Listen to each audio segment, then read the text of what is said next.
দর্শক, আপনাদেরকে আবারও সরাসরি যুক্ত করেছি ঢাকা বিশ্ববিদ্যালয়ের যে ভিসি চত্বর রয়েছে সেই ভিসি চত্বরের সামনে থেকে। আপনারা এই মুহূর্তে দেখতে পাচ্ছেন ঢাকা বিশ্ববিদ্যালয়ে কিন্তু এইচএসসি পরীক্ষা নিয়ে যে আন্দোলনরত শিক্ষার্থীরা রয়েছে সেই শিক্ষার্থীরা ঠিক কিছুক্ষণ আগেই কিন্তু ঢাকা বিশ্ববিদ্যালয়ে ঢুকে পড়ে এবং পুলিশের মুখোমুখি তারা একটি অবস্থানে ছিল। এবং এই মুহূর্তে দেখতে পাচ্ছি যে ছাত্রদল সেখানে অবস্থান নিয়েছেন এবং আন্দোলনরত যে শিক্ষার্থীরা রয়েছেন তাদেরকে থামানোর চেষ্টা করছেন।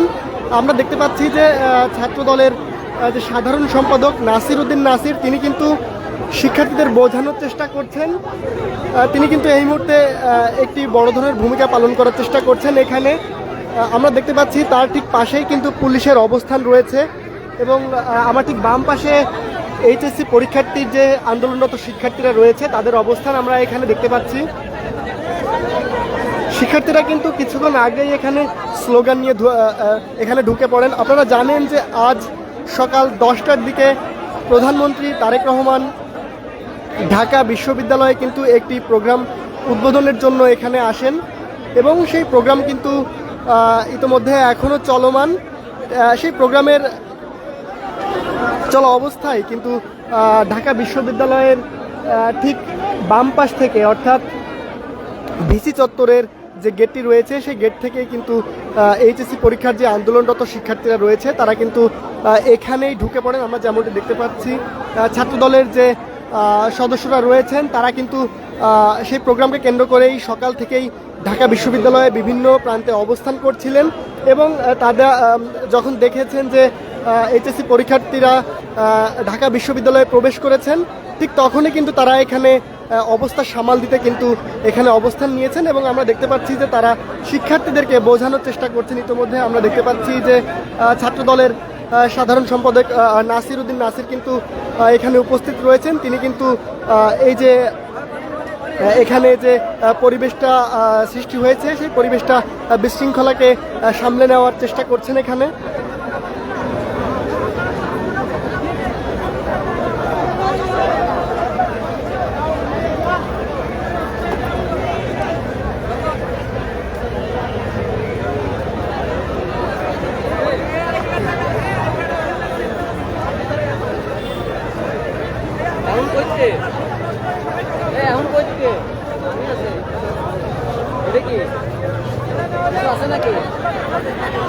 দর্শক, বর্তমানে আমরা জানি যে বন্যা পরিস্থিতি নিয়ে কিন্তু বিভিন্ন অঞ্চলে এক ধরনের দুর্যোগ সৃষ্টি হয়েছে এবং তার মধ্যে এইচএসসি পরীক্ষার্থীদের পরীক্ষা নেওয়াটা কিছুটা অমানবিক সিদ্ধান্ত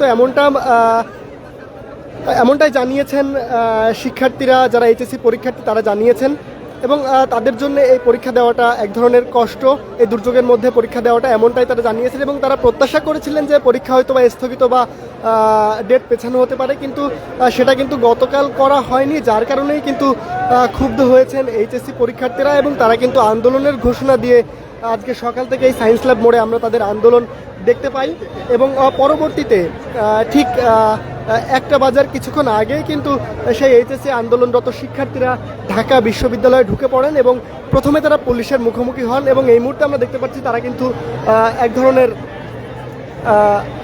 শৃঙ্খলার মধ্যেই যে অবস্থান সেই অবস্থান আমরা তাদের দেখতে পাচ্ছি।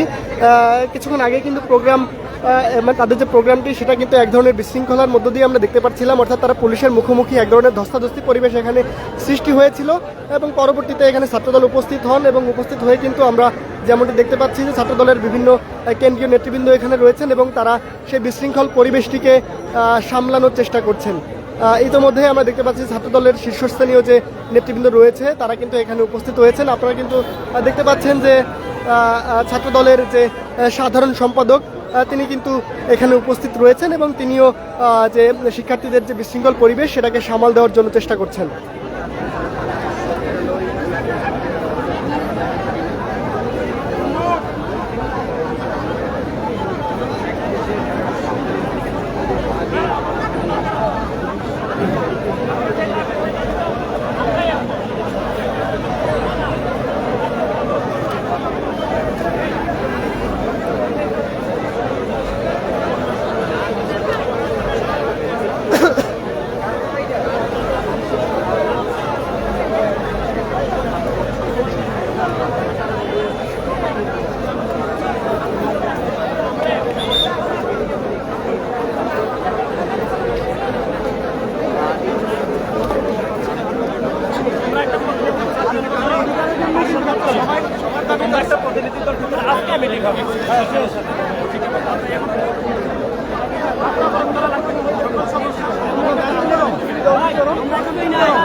যে সমস্যাগুলো হয়েছে এগুলো নিয়ে আলাদা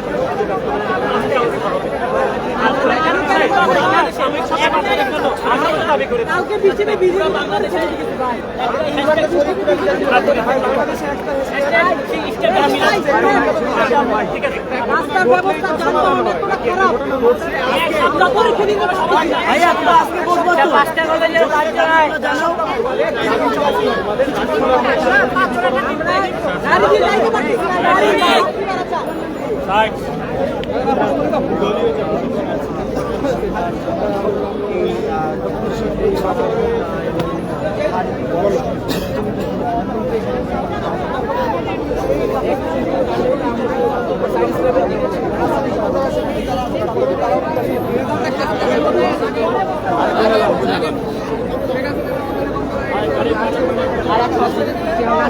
যানবাহনের পুরো খারাপ।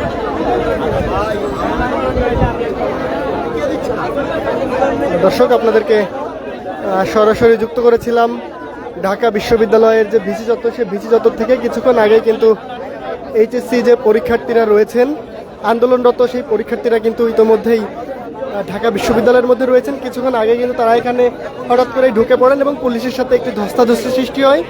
এখন কিন্তু পরিবেশটা মোটামুটি একটু ঠান্ডা রয়েছে। এই ছিল এখানকার সর্বশেষ। পরবর্তীতে আবারও নতুন কোনো তথ্য জানাতে আপনাদের সামনে আবারও সরাসরি যুক্ত হব। সেই পর্যন্ত সকলে বাংলা নিউজের সঙ্গেই থাকবেন। ধন্যবাদ।